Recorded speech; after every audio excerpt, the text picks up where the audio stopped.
Boa noite. Veja no Brasil TV desta segunda-feira, dia 18 de outubro. A Prefeitura do Rio de Janeiro autorizou a partir de hoje a lotação completa de locais fechados, como cinemas, teatros e shoppings. O retorno às aulas 100% presenciais em São Paulo e outros 11 estados do país. As investigações da polícia sobre a queda de um muro do metrô do Recife que atingiu uma menina de 8 anos. E ainda o recorde de raios no Distrito Federal, de janeiro a setembro, foram quase 95 mil. E esse número pode aumentar. É agora aqui no Brasil TV.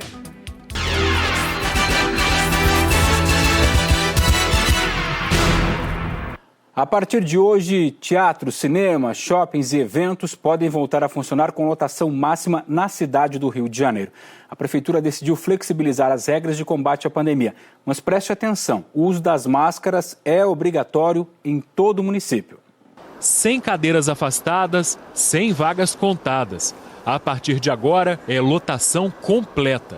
A mudança foi publicada no Diário Oficial e vale para a cidade do Rio. Estão liberados para funcionar com toda a capacidade. Shoppings, centros comerciais, galerias de lojas, museus, bibliotecas, cinemas, teatros, casas de espetáculos e concertos, casas de festas, salões de jogos, circos, pista de patinação, parque de diversões, temáticos e aquáticos, visitações turísticas, aquário e zoológico, além de feiras, congressos e exposições. Liberar 100% de teatro, cinema, etc., eu penso que é uma certa precipitação. Hoje foram recomeçar as atividades presenciais nas escolas. Seria mais prudente, talvez, aguardar um pouco a evolução disso. A gente continua testando muito pouco, estamos testando praticamente só as pessoas com sintomas e não temos informação sobre aquelas pessoas que estão contaminadas e não apresentam sintomas ou apresentam sintomas leves. É importante que as pessoas que forem para esses ambientes fechados, onde tem muita gente, que tomem o cuidado, primeiro, de conversar o menos possível, segundo, de sempre usarem máscara com poder maior de filtração, máscaras tipo N95, que conversem o menos possível enquanto estiverem no teatro, no cinema, no museu, e que deixem a pipoca, o refrigerante, o salgadinho para comer ou antes ou depois do espetáculo. O decreto manteve algumas restrições. Boates, danceterias e salões de dança devem continuar fechados. Nos estádios de futebol, a lotação máxima é de 50%. As máscaras, por enquanto, continuam obrigatórias, mas a situação pode mudar em poucos dias. Hoje, a Secretaria Municipal de Saúde diz que pretende liberar as boates quando 65% dos moradores da capital estiverem imunizados, com as 2 doses ou a vacina de dose única. A Prefeitura também vai desobrigar o uso das máscaras em lugares abertos. A previsão é que o decreto seja publicado na terça-feira da semana que vem. Eu lembro as pessoas que precisa ter um pouco de bom senso. Então, o espaço aberto, mas se você está numa distância pequena da outra pessoa, lembra que é como se você estivesse num espaço fechado. Na capital, 86% de toda a população tomaram a primeira dose ou a vacina de dose única e 61% estão com a segunda dose ou a dose única. O secretário de Saúde do Rio diz que a cidade atingiu o menor número de pacientes internados por Covid e a menor taxa de transmissão do vírus desde março do ano passado. E afirma que os municípios vizinhos também estão melhorando em relação à pandemia. O estado apresentou o boletim epidemiológico de todas as regiões do estado em baixo risco de transmissão para a Covid-19. Todas as cidades da região metropolitana estão caminhando com o seu processo de imunização. A cidade do Rio também está avançando e os números melhoram em todas essas cidades. E por isso a gente cada vez mais tem segurança de ir retomando a nossa vida gradativamente. Por enquanto, na cidade do Rio, o maior desafio ainda é a falta de vacinas. A aplicação da dose de reforço nos idosos com 68 anos continua suspensa na cidade do Rio, desde o fim de semana. A Prefeitura espera receber um novo lote da Pfizer na quarta-feira e retomar a vacinação na quinta. No Rio Grande do Sul começou a valer o passaporte da vacina. O comprovante vai ser obrigatório para a participação em eventos sociais. O Max Correia tem as informações para a gente lá de Porto Alegre. O comprovante de vacinação contra a Covid-19 vai ser exigido a partir de agora em locais considerados de alto risco de contaminação, independentemente do número de pessoas envolvido. Casas noturnas, teatros, cinemas e casas de shows estão entre os locais que vão ter que exigir esse tipo de comprovante. Vai ser obrigatório também apresentar esse passaporte em feiras, congressos e competições esportivas, em ginásios, academias e clubes. O comprovante já era exigido em jogos de futebol. A fiscalização vai ser feita pela Polícia Militar, Vigilância Sanitária e guardas municipais. Pelo calendário, a partir de hoje, quem tem 40 anos ou mais precisa apresentar o esquema vacinal completo. Quem tem 30 anos ou mais, a partir de 1º de novembro, e quem tem 18 anos ou mais, a partir de 1º de dezembro. Vale apresentar a carteirinha de papel ou o comprovante digital no celular do SUS. O governo do Rio Grande do Sul vai multar quem não exigir esse tipo de comprovação. Max Corrêa, para o Brasil TV. A volta às aulas presenciais, agora obrigatória para 100% dos alunos em escolas estaduais e particulares do estado de São Paulo. A medida do governo começou a valer hoje, mas os municípios têm autonomia. A capital, por exemplo, marcou a retomada total para a segunda-feira que vem. Essa determinação do governo do estado vale para as escolas estaduais e particulares, mas tem exceções, que são alunos do grupo de risco, mulheres que deram à luz até 45 dias, estudantes que não tomaram a segunda dose da vacina contra a Covid. Todos esses podem permanecer tendo aulas pela internet ou então em esquema de rodízio. Também podem continuar em rodízio as escolas que não têm condições nesse momento de manter o distanciamento de 1 metro entre as crianças. Só que essa exigência vai acabar no dia 3 de novembro para todas as escolas do estado. Sobre o município, então, como você disse, eles têm autonomia para decidir. A capital pode voltar a partir de segunda que vem, dia 25, mas só que nesse caso não é obrigatório. Os pais podem escolher se elas têm condição de voltar ou não. Também tem volta às aulas presenciais nas escolas estaduais e municipais de Belo Horizonte. Para os pais que não se sentirem seguros para mandar os filhos de volta à aula presencial, o ensino híbrido está valendo ainda. Depois de tanto tempo longe, finalmente a turma pôde se reencontrar. É muito marcante, voltar às aulas de novo, poder aprender, porque para mim as aulas remotas eu não consigo entender nada, é muito diferente e eu não estava acostumada, então eu não consegui pegar muito bem, poder olhar para o quadro, tirar dúvidas pessoalmente e tudo mais. Eu gosto, eu prefiro assim. As escolas da rede municipal de Belo Horizonte já vinham recebendo os estudantes de forma escalonada. Nessa segunda, tudo voltou ao normal. Só que o normal da pandemia. Meninos e meninas da mesma sala não precisam mais sentar a 1 metro uns dos outros. Mas as máscaras continuam sendo obrigatórias. O distanciamento também segue valendo na hora do recreio e entre alunos de turmas diferentes. A gente percebeu nos contatos telefônicos uma movimentação sim das famílias em razão de não haver mais o rodízio, né? O que a gente acredita vai passar a interessar muitas famílias de aderirem a esse presencial. Com aqueles poucos dias, com dias alternados, a família às vezes tinha dificuldade de se organizar. Agora, com o retorno de todos os alunos, todos os dias, a gente acredita que seja maciço este retorno ao presencial. Na rede estadual, as escolas também receberam autorização da Secretaria Estadual de Saúde para receber 100% dos estudantes. Mas ainda vai ser preciso respeitar o distanciamento de 90 centímetros entre eles. Dessa forma, muitos colégios não vão conseguir receber todos os alunos de novo, porque as salas de aula vão continuar limitadas. No Instituto de Educação, por exemplo, as salas têm capacidade para mais de 30 alunos. Com a regra, só cabem 11. A direção da escola está analisando uma forma de se adequar ao protocolo contra a Covid. Como a volta ainda não é obrigatória, alguns pais mantiveram os filhos no ensino remoto.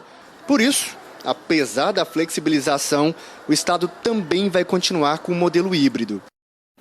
A Rede Estadual de Ensino de Salvador também teve a volta das aulas 100% presenciais a partir de hoje. A Camila Oliveira é quem nos conta. Esse retorno das aulas 100% presenciais aqui em Salvador ainda foi tímido nessa segunda-feira. Isso porque é dia do comerciário, houve um acordo entre patrões e empregados e, por isso, o comércio de rua, assim como as lojas dos shoppings e os supermercados da capital baiana, não abriram as portas nessa segunda-feira. Mas nos colégios que ficam mais distantes do centro, a movimentação dos estudantes foi maior. Aqui em Salvador, na rede estadual, estão matriculados cerca de 200 mil alunos em 197 escolas. Mas em toda a Bahia, na rede estadual, são cerca de 900 mil estudantes. O Sindicato dos Professores diz que é contra esse retorno 100% presencial. Isso porque considera que nem todas as escolas estão prontas para obedecer os protocolos sanitários e oferecer a segurança para quem trabalha, como também para quem estuda. Já a Secretaria Estadual de Educação diz que investiu cerca de 250 milhões de reais para adequar as unidades para obedecer todas as regras e evitar, assim, a disseminação da Covid-19, mas que é importante esse retorno para os alunos. Camila Oliveira, de Salvador, para o Brasil TV. Ao todo, são 12 estados do país que retomaram as aulas totalmente presenciais. Além de São Paulo, Minas Gerais e Bahia, as aulas 100% presenciais também estão liberadas nos estados do Amapá, Amazonas, Espírito Santo, Maranhão, Mato Grosso do Sul, Manaus, Pará, Paraná e Santa Catarina. Bombeiros e PMs do Piauí ainda procuram uma jovem de 18 anos que desapareceu no rio Parnaíba, quando uma canoa virou. Isso foi na tarde de domingo. Aparecida Santana está na área urbana da cidade de Antônio Almeida, que fica a 400 quilômetros de Teresina, e é de lá que ela tem as informações para a gente sobre esse acidente. De acordo com informações da polícia, 11 pessoas estavam nessa embarcação. O acidente foi por volta das 4h30 da tarde de domingo, nessa região de Represa. 5 pessoas conseguiram chegar até a margem do rio. Eles contaram que estavam navegando quando houve uma ventania e a embarcação começou a afundar.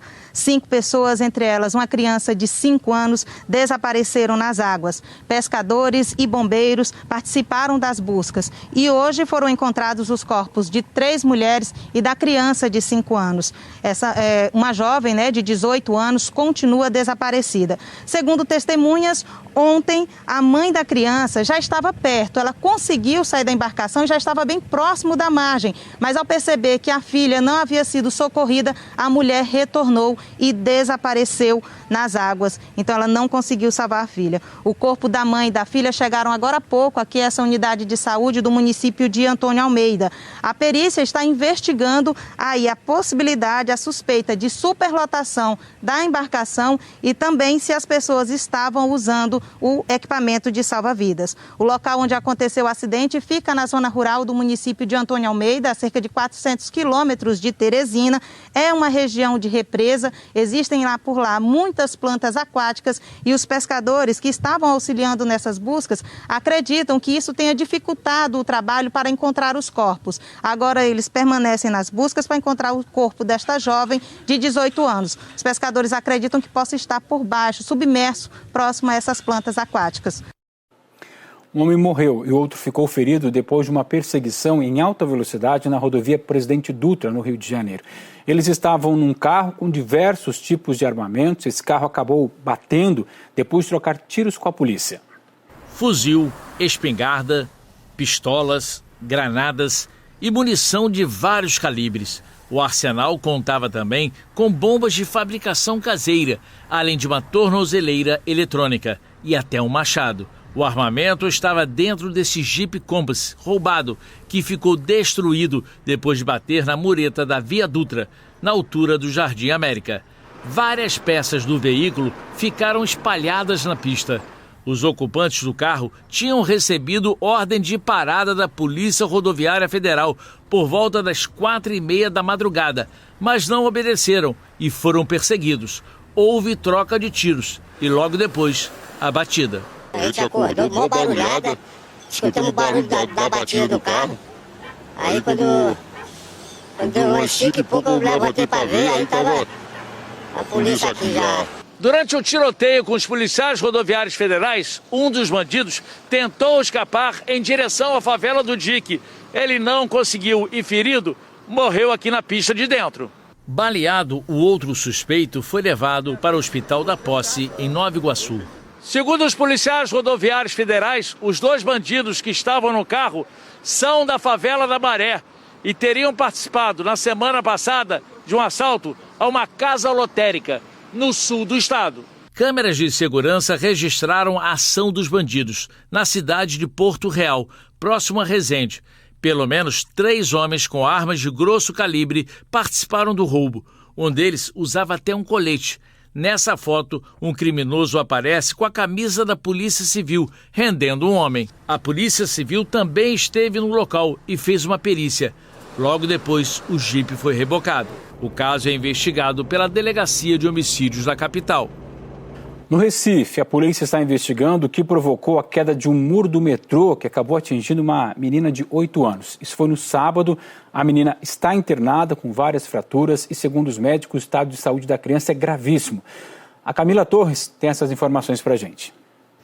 Amigos e parentes da menina reclamam da demora da CBTU, a Companhia Brasileira de Trens Urbanos, de prestar apoio à família. Hoje, eles fizeram um protesto em frente à estação de metrô do Recife. Queimaram pneus. Na tarde do último sábado, Camille Lino da Silva, de 8 anos, estava numa festinha em comemoração ao Dia das Crianças, organizada por uma ONG que atende a comunidade onde ela mora, a favela do Papelão, na região central do Recife. Foi quando uma placa de concreto do muro do metrô caiu em cima de Camille. A menina foi levada por parentes e vizinhos para o hospital. O estado de saúde dela é gravíssimo.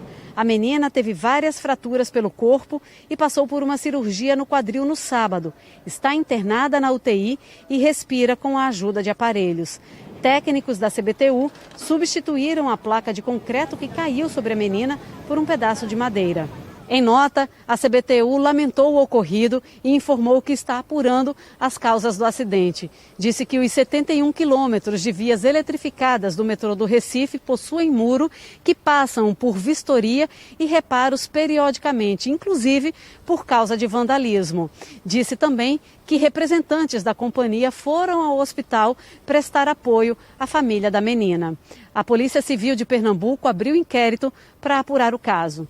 Camila Torres para o Brasil TV. Veja a seguir, a Polícia Federal interrompeu o garimpo ilegal em uma terra indígena que fica no interior do Mato Grosso.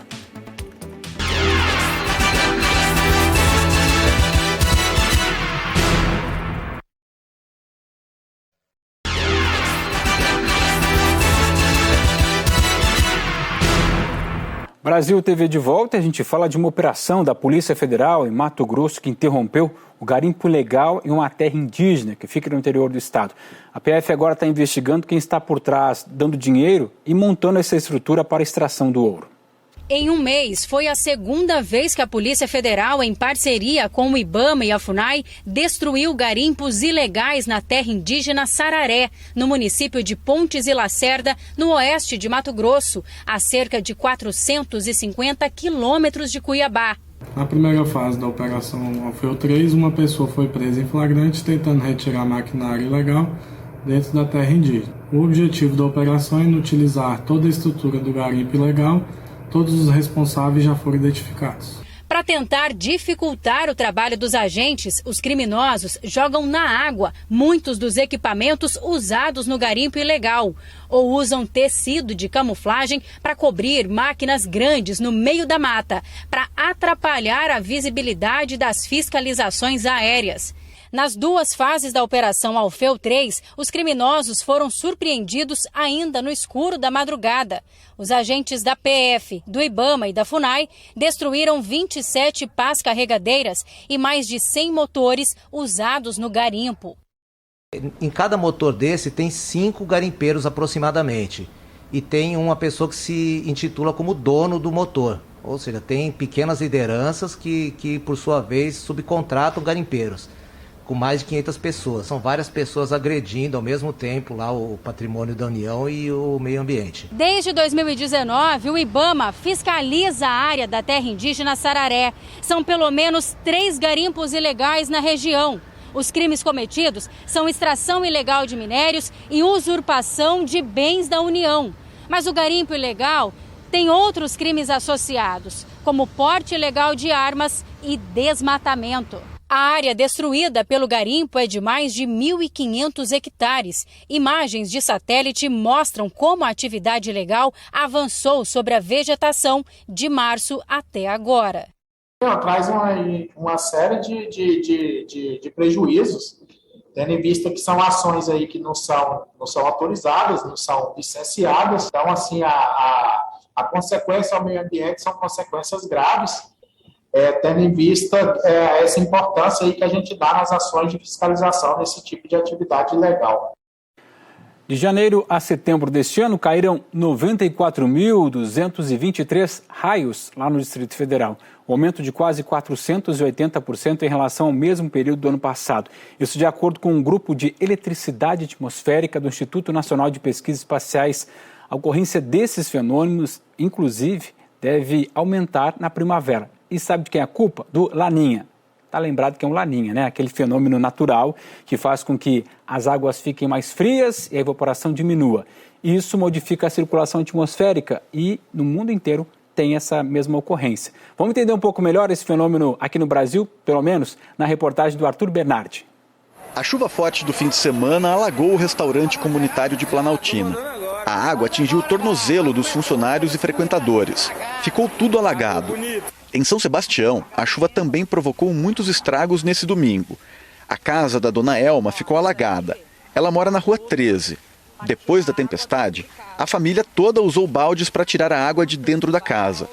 O volume de chuva que já caiu no mês de outubro está próximo do total esperado para o mês inteiro. A previsão para o mês de outubro ainda é de chuva, boa chuva, muita chuva pelo menos até o próximo dia 26. Essas chuvas devem vir acompanhadas, além das rajadas de ventos, de raios. E a quantidade de áreas verdes e descampadas contribui para a alta incidência de descargas elétricas. De janeiro a setembro deste ano, caíram mais de 94 mil raios no DF, segundo o Instituto Nacional de Pesquisas Espaciais, o INPE. Esse número é tão alto que representa um aumento de 480% em relação ao mesmo período de 2020, quando foram quase 20 mil raios. Segundo o coordenador do Grupo de Eletricidade Atmosférica do INPE, esse aumento da quantidade de raios aconteceu por 3 motivos. O Laninha, que é o fenômeno de resfriamento do Oceano Pacífico Equatorial, as ondas de calor no centro-oeste do país e o aumento das queimadas, que coloca mais poluentes no ar, favorecendo a formação de tempestades. O mês com maior quantidade de raios esse ano foi janeiro, com 21.179 descargas, mais do que o ano todo de 2020. Os raios são correntes elétricas que se formam dentro da nuvem com o choque de partículas de gelo. Essas partículas, ao encostarem, ficam eletrificadas e armazenam cargas dentro das nuvens. Em seguida, são formadas faíscas, que dão origem aos raios. Em 80% dos casos, os raios ficam dentro das nuvens. E o que se vê são clarões. É o que a gente chama de relâmpago. Já em 20% dos casos, as correntes elétricas saem da nuvem e acabam atingindo o solo. Estes são os raios. Em fevereiro desse ano, no Recanto das Emas, uma descarga elétrica assustou os moradores. 3 cachorros morreram e um homem ficou ferido. Ele foi socorrido com cortes no tornozelo. A chance de alguém ser atingido diretamente por um raio é muito baixa, cerca de 1 para 1 milhão. Agora, se a pessoa estiver em uma situação de risco, como por exemplo, em um campo de futebol ou qualquer outra área descampada durante uma tempestade, a chance aumenta em até 1 para cada 1000 situações. Uma pessoa atingida por um raio, a corrente elétrica rapidamente vai para o solo, então você pode correr em direção a ela e fazer respiração boca a boca ou massagem cardíaca. São as 2 coisas que deve fazer para tentar reanimá-lo. O Corpo de Bombeiros tem orientações importantes para evitar incidentes com os raios. Procure um ambiente seguro, né? Esses ambientes seguros envolvem residências, prédios e jamais ficar em ambientes descampados, né? Como campos de futebol, áreas extensas sem nenhuma edificação.